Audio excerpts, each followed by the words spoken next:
voy a estar comenzando un estudio basado en este libro, El diseño de Dios para tu familia. El diseño de Dios para tu familia. Y es un análisis bíblico sobre la familia y el matrimonio. Es una meditación en Efesios capítulo 5, versos 22 al capítulo 6, verso 4, en el que el apóstol Pablo habla a la iglesia en Éfeso sobre el rol de el esposo, la esposa y los hijos dentro del plan de Dios para la familia. Es un aspecto del matrimonio bíblico, de la familia bíblica como es revelada por Dios. Entonces, quiero empezar con una introducción, pues, en estos versículos. Quiero dar una visión aérea, una visión panorámica, pues, de estos textos, y luego ya en el estudio, pues vamos a ir paso a paso, vamos a ir verso por verso, y vamos a ir un poquito más profundo, yéndonos más alrededor de la Biblia, y cotejando, conectando todos estos pasajes bíblicos en un mismo conocimiento de Dios, en el mismo manera de ver a Dios revelado en la palabra de Dios, en su palabra. El estudio de hoy se llama el misterio revelado en la familia. El misterio revelado en la familia. Y si recordamos, creo que ya lo hemos mencionado varias veces, cuando nos referimos a la palabra misterio, la palabra misterio no quiere decir un secreto. Un secreto es algo que no se conoce, pero un misterio quiere decir algo que ha estado oculto, pero es revelado a ciertas personas, o ciertas personas son las que conocen, pues tienen conocimiento de esto. Si no hubiera conocimiento de la información, entonces sería un secreto, ¿ya? Estaría oculto, estaría reservado. Pero es un misterio porque ha sido revelado, hay un cumplimiento. Y estamos hablando, por supuesto, del plan de Dios para nosotros revelado en su palabra. Por eso el apóstol Pablo hace referencia a ello como un misterio. Vamos a la palabra de Dios para que pongamos esto en contexto y nos unamos en una misma manera de pensar. Efesios capítulo 5, verso 32. Es un solo versículo, pero de ahí vamos a irnos a muchos más versículos en este estudio.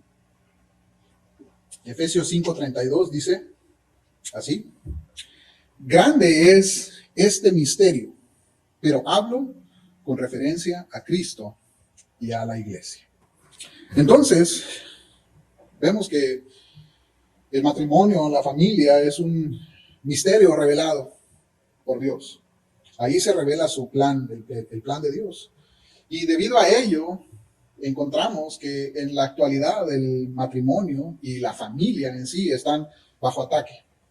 Están bajo el ataque arduo del enemigo, constante. Hay tres líneas de ataque hacia lo que es el matrimonio y la familia en su aspecto bíblico. Matrimonio bíblico y la familia bíblica. En primer lugar, el mundo está en ataque contra la familia, contra lo que representa la familia. Nuestra cultura en lo particular está en ataque contra a la familia. Y dentro de nuestra iglesia los matrimonios están siendo atacados también. Hay un ataque hacia la familia, hacia la unidad de la familia. Primero que nada, el mundo se ha unido para representar, para volver a redefinir lo que es el significado del matrimonio. Ahora el mundo quiere definirlo como simplemente la unión de dos personas que se quieren, o la unión de dos personas que quieren el mismo propósito, quieren un bien para sí. Cuando Dios lo reveló en su palabra, dijo: varón y hembra los creó, refiriéndose a la unidad del matrimonio entre un hombre y una mujer. Entonces, claramente definido en la Biblia, el matrimonio es entre un hombre y una mujer. Y ahora vemos que el mundo, y no nada más en este país, no nada más en Estados Unidos, hay una corriente totalmente contraria a esta manera de pensar, pero hostil, aún hostil, con violencia, pues, hasta esta manera de pensar como la manera ordenada por Dios, una manera correcta. Todos los países vemos diferentes legislaciones, diferentes regiones, no hay una exclusividad, no podemos decir solamente en la manera de pensar de el oeste o de esta región en las Américas, sino lo vemos en Europa, lo vemos en Asia, lo vemos en África, lo vemos en todas las regiones del mundo. Hay una corriente contraria o que quiere hacer a un lado la idea del matrimonio único entre un hombre y una mujer. Nuestra cultura, ¿sí? Particularmente las diferentes culturas alrededor del mundo, también tienen su oposición en contra de esta idea del matrimonio. Específicamente la cultura hispana, ¿verdad? Lo escuchamos mucho sobre el machismo, escuchamos mucho sobre la idea de el dominio, de quién manda dentro del matrimonio, quién tiene las riendas, quién lleva los pantalones dentro del matrimonio. Y hay una lucha. Simplemente dentro de nuestra cultura hispana o de habla español, pues de nuestra región local, ¿verdad? Se hacen alusiones de que cuando el hombre en la casa le ayuda a la mujer, ¿verdad? Es un mandilón o es una persona que está bajo el dominio de la mujer y se hacen burlas, se hacen chistes y nuestra cultura misma, ¿sí? Y hay veces que inocentemente y hay veces que directamente está en ataque en contra a los valores del matrimonio, a la ayuda mutua, al amor entre el hombre y la mujer. Y hay veces que es cuestión de comedia, por así decirlo, o de relajo, de alguna manera, pero es también una especie de ataque en contra al matrimonio bíblico, definido por la palabra de Dios.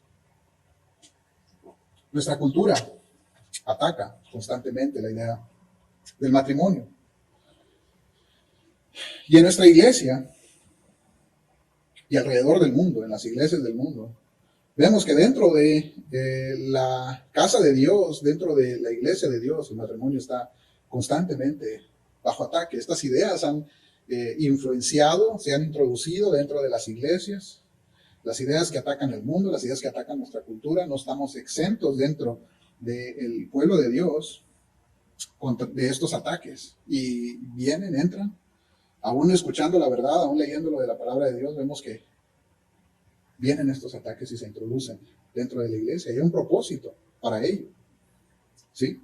Trastornar nuestro conocimiento de Dios, trastornar nuestra visión de la revelación de Dios, de la palabra de Dios. Nuestras iglesias, en particular, nuestras familias están siendo atacadas por estas corrientes del mundo y de la cultura en la que vivimos. Hay un propósito para ello. El matrimonio fue ordenado por Dios. Miren, Génesis capítulo 2, vamos a Génesis 2, versículos 24 y 25, vamos a ir al principio de la historia. Ahí Dios define desde un principio lo que es el matrimonio y la familia. Dice, por tanto dejará el hombre a su padre y a su madre y se unirá a su mujer y serán una sola carne. Dice, y estaban ambos desnudos, el hombre y su mujer, y no se avergonzaban. Y déjenme le digo, qué tan íntimo es el matrimonio, porque yo no me atrevería a andar desnudo por la calle, ¿verdad? No me atrevería a andar desnudo por la calle, ¿verdad? Pero pues con mi esposa no parece haber problema, ¿verdad? En ello, se asustan a veces. Pero, esta es la idea del matrimonio que Dios lo ha hecho. Y lo vemos naturalmente, ¿verdad? En los que son matrimonios. Esa era la idea de Dios para el matrimonio, una intimidad tal que no había vergüenza entre ellos. Ahora, no puedo decir lo mismo, de salirme de la misma manera o exponerme de la misma manera contra el mundo. Hay gente que no tiene problema con ello, ¿verdad? Pero yo sí. Yo sí. Pero vemos que la idea de Dios en el matrimonio aún sigue palpable hasta nuestros tiempos. El punto de ello es que Dios dijo, dejará el hombre a su padre y a su madre y se unirán a su mujer. Dice, y el punto de esto serán una sola carne. Dice, ahora los dos son una sola carne. Y a eso viene, pues, que no se avergonzaban el uno del otro. ¿Sí? Obviamente si hay algún tipo de pudor o vergüenza entre los unos, va a haber problemas en el matrimonio, ¿verdad? Va a haber dificultad, pues, para las funciones del matrimonio, para todo. ¿Sí? La procreación y todo lo que viene con ello. Pero ahora, en el plan de Dios, dice, los dos serán una sola carne. De las dos personas, ahora viene una sola manera de pensar y una sola persona, en una manera única de pensar en la idea y en el plan de Dios. Y lo que vemos ahora en nuestros tiempos, en el mundo, en las corrientes filosóficas nuevas, por ejemplo, movimientos machistas, movimientos feministas, ¿sí? El hombre es el que importa, la mujer es el que importa, en especial los movimientos feministas que ahora están dándole importancia para decir, o están buscando la manera de sacar la mujer sobre el hombre, el valor de la mujer sobre el hombre, diciendo que es más importante el valor de la mujer, o que ha sido suprimida a tal manera que necesitamos darle más valor o incrementar más importancia a los valores de la mujer sobre los de los hombres, los derechos de la mujer sobre los de los hombres. Incluso llegamos hasta la manera de pensar que el aborto es un derecho de la mujer. Es un derecho de la mujer, es un derecho sobre la vida de los hijos que procrean entre el hombre y la mujer, aunque sabemos que sin el hombre no hay procreación, no hay hijos, pero este derecho se le quiere dar a las mujeres. Esos movimientos feministas entran a la iglesia, entran también a lo largo de los años, han estado influenciando, se han estado metiendo, se han estado dirigiendo a las diferentes iglesias, y ahora vemos movimientos feministas también dentro de las congregaciones cristianas. Ahora, si nos vamos a la Escritura, esto no es nuevo. Esto no es nada nuevo. Justamente aquí en Efesios, en donde estamos, en este texto, el apóstol Pablo está hablando contra estos movimientos feministas. Lo hizo también en la carta a los Corintios. Lo vamos a estar viendo en los estudios de los domingos en la mañana. Estas ideas no son nuevas. De hecho, esto viene desde la maldición de la mujer, cuando finalmente el hombre cae y Dios confronta al hombre y a la mujer sobre su caída, sobre su desobediencia. Dios es claro hacia la mujer en este punto. Le dice en Génesis 3:16, en gran manera multiplicaré el dolor del parto, con dolor darás a luz a los hijos, y con todo tu deseo será para tu marido, y él tendrá dominio sobre ti. Y desde entonces, ¿sí? La mujer ha estado peleando por tener dominio sobre el hombre. Esto viene desde el principio, esa es la guerra de los sexos, como le conocen ahora, ¿sí? El hombre contra la mujer, ¿sí? ¿Quién vale más? ¿Quién tiene más derechos? ¿Quién debe de ejercer autoridad? Y esto viene a inundar, estas ideas vienen a inundar los matrimonios, ¿sí? El hombre y la mujer, incluso dentro de la iglesia, y se vuelve un desorden contrario a la palabra de Dios. ¿Por qué consideramos que son ataques a ello? Porque son un ataque en contra al orden de Dios. ¿Y cuál es el orden de Dios? Gálatas 27 y 28. En el orden de Dios no hay mayor y no hay menor. Nadie es mayor, nadie es menor. Porque todos los que fuisteis bautizados, dice Gálatas 3, 27 y 28, todos los que fuisteis bautizados en Cristo, de Cristo han sido revestidos.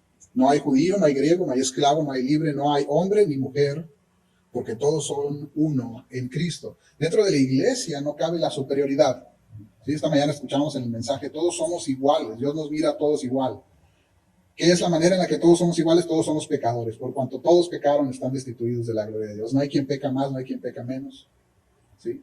No hay judío, no hay griego. ¿Sí? No hay esclavo, no hay libre, no hay hombre, no hay mujer. Todos somos pecadores, destituidos de la gloria de Dios y necesitados de la gracia de Dios. Necesitados del perdón de Dios. En esa manera somos todos iguales. No hay quien sea mayor, no hay quien sea menor, no hay quien sea mejor, no hay quien sea peor. Todos somos iguales, igualmente destituidos de la gloria de Dios. Esa es nuestra realidad. Pero Dios dio un orden. Dios dio un orden, Dios dio una manera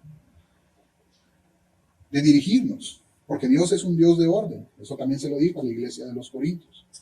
Primera de Timoteo 2:13, el apóstol Pablo le habla a Timoteo sobre este orden. Primera de Timoteo 2:13. Dice, porque Adán fue creado primero, después Eva. El orden de Dios es básico, es el orden de la creación. Ese es el orden de Dios. Adán fue creado primero y después Eva. Así lo resume el apóstol Pablo. Quiere decir que el hombre tiene un orden debido a su creación. Y Dios estableció ese orden porque así lo dispuso Él. No porque el hombre sea mejor, no porque el hombre tenga más derechos. Ya vimos que todos somos igual de pecadores, todos somos igualmente, pero Dios estableció un orden para su creación y este fue el que Él decidió. Dios decidió que el hombre fuera creado primero y después la mujer. Pero aún así, dentro del orden de Dios, Dios estableció responsabilidades. Esa responsabilidad de haber sido creado primero, ¿sí? Le da al hombre la responsabilidad de instruir, de ser el que instruye. Justamente aquí en 1 Timoteo 2, versículos 11 y 12, nos dice que aunque el hombre fue creado primero, ¿sí? También es la responsabilidad del hombre instruir a la mujer. Y muchos dicen que estas palabras son duras, estas palabras del apóstol Pablo son duras, pero tenemos que entender el contexto de la cultura en la que se escribe la primera carta a Timoteo. Estamos hablando del siglo I.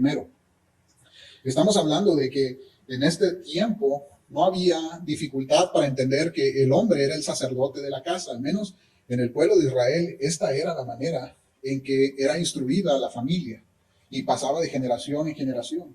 Y la responsabilidad del hombre era de instruir a su casa en la palabra de Dios, en la instrucción del Señor, en el conocimiento de Dios. No era extraño, pues, para ellos escuchar estas palabras. Entonces, ahora, con un enfoque feminista o con ideologías machistas y feministas, podemos darle otro matiz, pues, a las palabras del apóstol Pablo. Miren lo que dice aquí en 1 Timoteo 11 y 12. Dice que la mujer aprenda calladamente con toda obediencia. Yo no permito que la mujer enseñe ni ejerza autoridad sobre el hombre, sino que permanezca en silencio. Ahora, esto no quiere decir que la mujer no hable, ¿sí? Esto no quiere decir que en la casa de Dios la mujer no va a enseñar o no va a decir nada, va a mantener el pico cerrado, sino que está hablando de enseñanza y de autoridad. Está hablando de aprender en sujeción y en obediencia y aprender del hombre. Esto es un llamado no tanto a la mujer a que se sujete a su marido, sino al hombre a sujetarse a la responsabilidad que Dios le ha dado en dirigir a su familia. ¿Sí? En los tiempos en que Pablo le escribe a Timoteo, Timoteo está en Éfeso, ¿sí? Y en Éfeso hay varios pastores, hay varios ministros de la palabra de Dios, y Timoteo llega ahí como representante de Pablo. Entonces, en los tiempos de Timoteo hay un movimiento de feminismo. Y por eso es que Pablo toca este tema con Timoteo y le dice, no dejes que esto tome presa de la iglesia, no dejes que estas ideas lleguen a la iglesia. Es necesario que la mujer aprenda de su marido, ¿sí? Para que el marido cumpla la responsabilidad que Dios le ha dado de enseñanza de la palabra de Dios a su familia. Entonces es necesario que la mujer aprenda de su marido. Dice, y no permito, y esta era una regla general en todas las iglesias, incluso dentro de las sinagogas, porque el apóstol Pablo primero enseñaba en las sinagogas y después sembraba iglesias.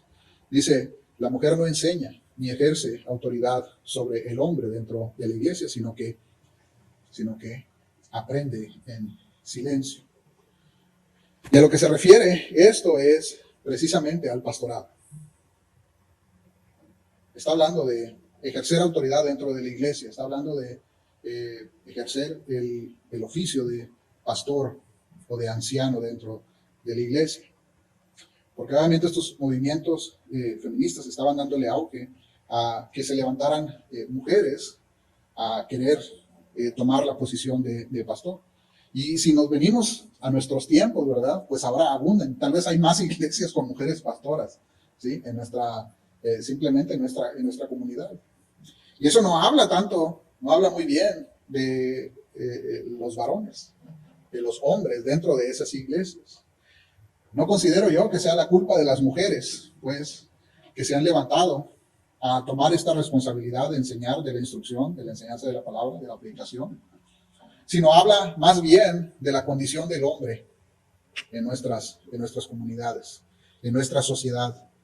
La condición del hombre incapaz de tomar la responsabilidad, o la indiferencia, más bien, de tomar la responsabilidad que Dios nos ha dado como sacerdotes del hogar y responsables de la instrucción de la palabra de Dios. Esto no habla tan mal de la mujer como del hombre, porque el hombre ha desechado, pues, el tomar esta responsabilidad que Dios le ha dado. También dice en 1 Corintios 14, 34 y 35, el apóstol refuerza este punto. 1 Corintios 14, versos 34 y 35.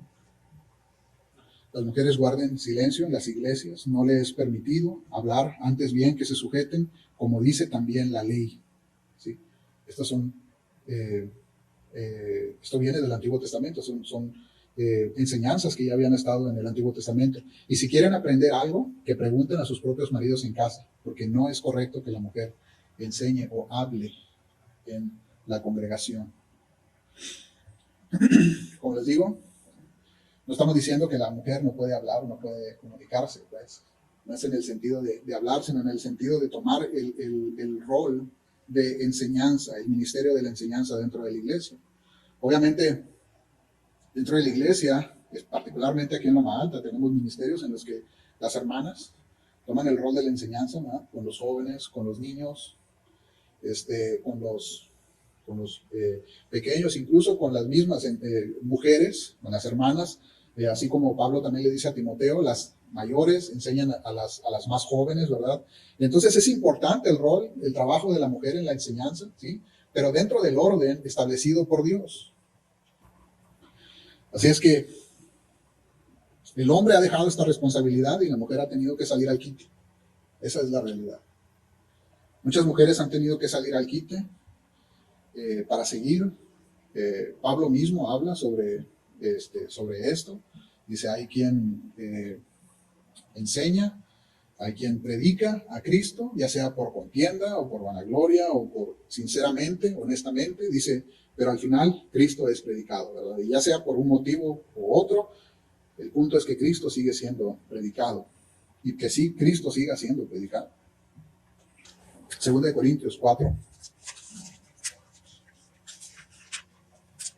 versículos 3 y 4. 2 Corintios, capítulo 4, versos 3 y 4. La razón por la que el matrimonio y la familia están bajo ataque es simple. Dice, y si todavía nuestro evangelio está velado o está cubierto, para los que se pierden está velado, en los que se pierden, el Dios de este mundo ha cegado el entendimiento de los incrédulos para que no vean el resplandor del evangelio de la gloria de Cristo, que es la imagen de Dios. ¿Por qué está bajo ataque el matrimonio y la familia? Precisamente es un trabajo del enemigo, para que no vean la imagen del evangelio, la imagen de Dios a través de Cristo. Esa es la razón por la cual está bajo ataque. Es una obra, es una artimaña del enemigo. ¿Por qué?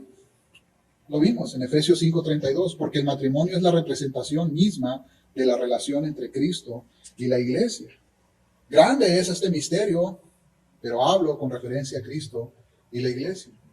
El matrimonio es una resemblanza, es una manera visible de ver la relación entre Cristo y los creyentes, y los que han puesto su fe y su confianza en Él, que han venido en arrepentimiento, pidiendo perdón por sus pecados, y se han sometido al señorío de Cristo en sus vidas.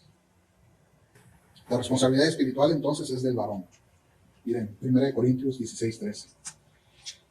1 Corintios 16:13. Y el apóstol Pablo está hablando a la iglesia de Corintios, pero en este punto específicamente se voltea hacia los machotes, ¿no? Se voltea hacia los varones y les dice, estén alertas y permanezcan firmes en la fe. Dice, portaos varonilmente y sed fuertes.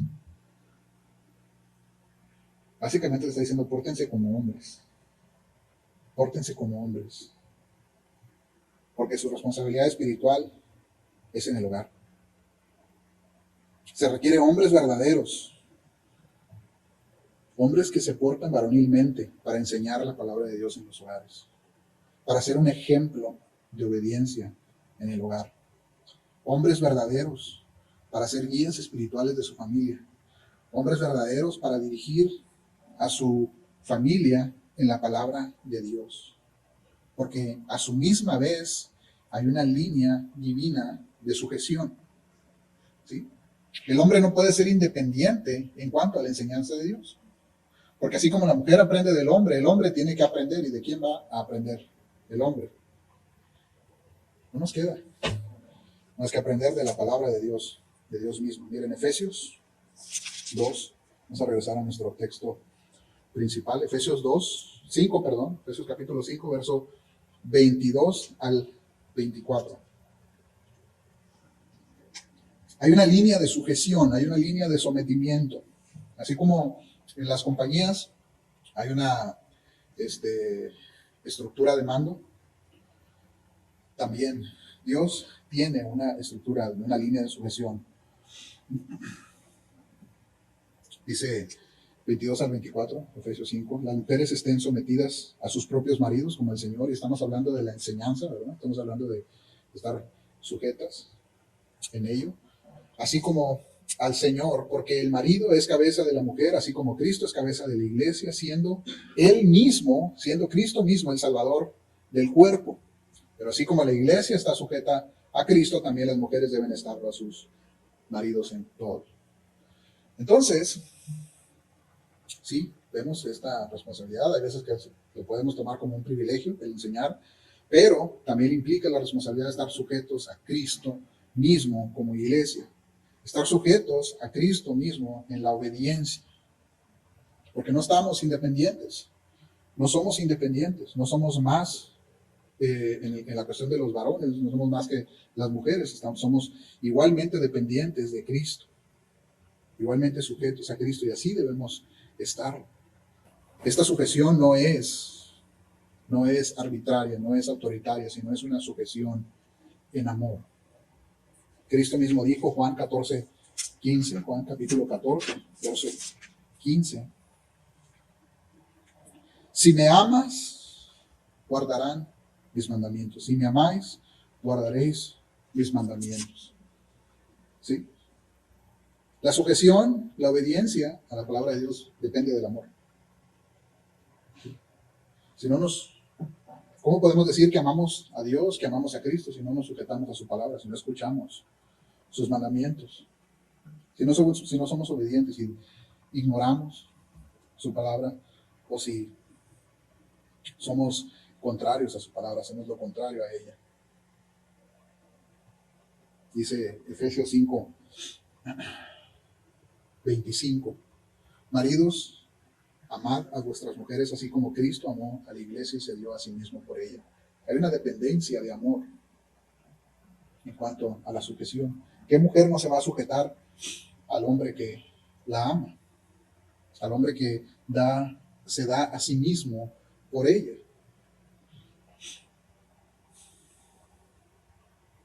¿Qué mujer no se va a someter? Pero, obviamente, el hombre se va a dar a sí mismo sujetado a Cristo. No se va a dar a su mujer en las cosas que no son de Cristo. Obviamente regresamos, hay una dependencia en nuestra sujeción y esto es con respecto a Cristo, con respecto al amor a Cristo. Así como la mujer se somete al hombre, el hombre ama a la mujer. El hombre se somete a Cristo porque ama a Cristo y Cristo le ama a la iglesia. Hay una dependencia de amor y sujeción entre ambos. Esto es lo que nos une, esto es lo que nos lleva, lo que nos conecta, pues, en cuanto a la sujeción. No es algo arbitrario. El propósito es el de la santificación. Miren, Efesios 5, 26 al 27. Dice, Cristo se dio a sí mismo por ella para santificarla, habiéndola purificado con el lavamiento del agua con la palabra, a fin de presentársela a sí mismo una iglesia en toda su gloria, sin que tenga mancha, ni arruga, ni cosas semejantes, sino que fuera santa e inmaculada. Y así también deben de amar los maridos a sus mujeres como a sus propios cuerpos. Entonces, vemos que el propósito de amar y de sujetarse es precisamente la santidad, precisamente el ser apartados para Dios, ser hallados, purificados. Y esto va a ser por medio de la palabra. Este es el trabajo del hombre. Santificar a su esposa y con ella a su familia por medio de la palabra. El propósito es la santificación. Y esto es como si fueran una sola carne, porque así mismo se santifica el hombre, porque así mismo busca la santificación. Dice, así mismo procura santificar a su esposa. Así mismo procura mantener a su familia en sujeción a la palabra de Dios. Versículos 28 al 31. Así también los maridos deben amar a sus mujeres como a sus propios cuerpos, porque serán una sola carne, ¿sí? El que ama a su mujer a sí mismo se ama, porque nadie aborreció jamás su propio cuerpo, sino que lo sustenta, lo cuida, así como también Cristo cuida a la iglesia, porque somos miembros del cuerpo de Cristo, somos miembros de su cuerpo. Por esto, versículo 31, citando a Génesis, lo que acabamos de leer, por esto el hombre dejará a su padre y a su madre y se unirá a su mujer, y los dos serán una sola carne. Así es que el hombre y la mujer son la imagen de Cristo y de la iglesia, unidos, representando una misma carne. Ahora Cristo no nos llama amigos, sino ahora somos hermanos y coherederos con Cristo, a través de la fe en Cristo. Somos uno, somos iguales a Él en la glorificación. Esa es la imagen que Dios está queriendo proyectar a través del matrimonio hacia el mundo. Un cuerpo que se santifica, que santifica a uno al otro, y se santifica a sí mismo por medio de la palabra, una sola carne. El propósito de todo esto es la gloria de Cristo. Finalmente, este misterio es grande, dice el apóstol Pablo, pero lo hablo y lo digo en referencia de Cristo y de la iglesia.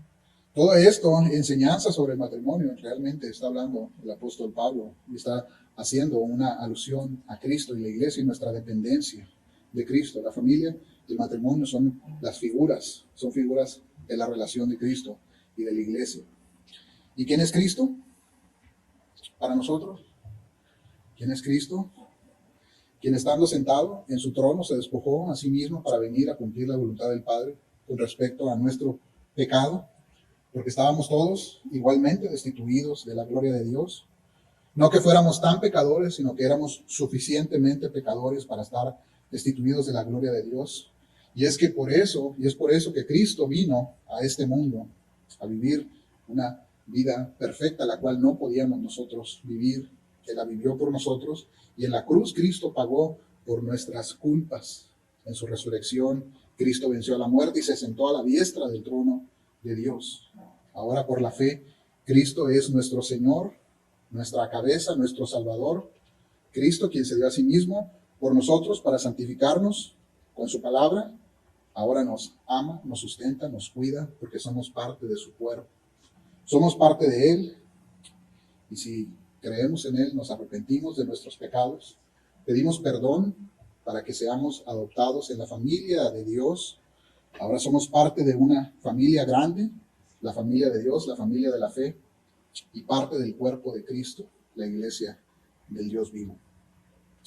Es imposible para nosotros, pero para Dios todo es posible, porque solo Dios puede hacer una obra de adopción en nuestras vidas. Una familia. La misma idea que está bajo ataque para cubrir, para velar, para tapar la gloria de Dios a través del mensaje del Evangelio en Cristo Jesús. Por eso es que la familia está bajo ataque, por eso es necesario nosotros volver a las bases bíblicas y retomar el valor bíblico. Y no solo retomarlo para nosotros, sino predicarlo aunque haya oposición de este mundo. La sociedad y el mundo va a decir, la familia ya falló, la familia ya no es lo mismo, o está derrotado, pero vemos que la iglesia de Dios preserva los valores bíblicos. y la familia sigue siendo el pilar de la sociedad.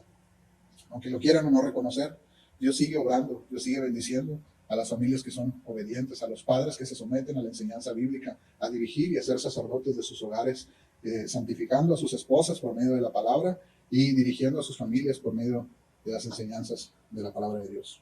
Así es que, adelante mis hermanos, vamos a empezar este estudio sobre el diseño de la familia de Dios para nosotros y pues que Dios nos ayude a ponerlo en práctica, ¿verdad? Que Dios nos dirija por medio de su Espíritu a practicarlo.